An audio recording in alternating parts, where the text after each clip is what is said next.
Cet accident, qui a eu lieu à Montréal, a fait le tour du web. La plupart des commentaires parlent d'un fou qui faisait du slalom ou bien d'un lambineux dans la voie de gauche. Par contre, l'histoire est bien différente quand on fait les maths. L'accident s'est produit sur Décarie, pas très loin de l'échangeur de la 40. Quand on regarde attentivement, on voit clairement que la distance entre l'auto qui filme et celle qui se fait rentrer dedans, réduit à vue d'œil dans les 2 secondes précédant l'impact.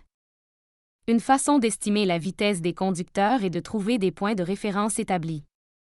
Sur Google, on peut confirmer que les lignes blanches sur le tronçon de route où l'incident a eu lieu ont des intervalles réguliers, 3 mètres de peinture blanche et 6 mètres entre chaque ligne.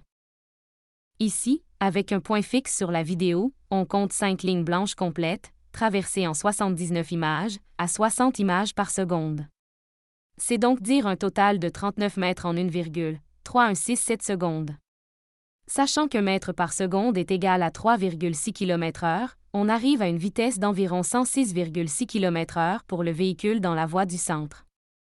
Ensuite, en estimant la position relative entre le véhicule percuté et celui qui transporte la caméra, on peut extrapoler le différentiel de vitesse entre ces deux objets. Notre point fixe, à la première image, semble être à environ 2 lignes blanches complètes du véhicule frappé.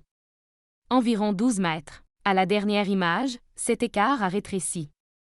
On voit à peine plus de la moitié de l'écart entre 2 lignes. Comme cet écart est de 6 mètres, on peut estimer une distance approximative de 4 mètres. Si on se rapproche de 8 mètres en 79 images, on arrive à une différence d'un peu plus de 6 mètres par seconde, soit environ 21,9 km/h. Le véhicule qui se fait frapper voyage donc à environ 84,7 km/h. Alors, sachant tout ça, selon vous, qui est responsable?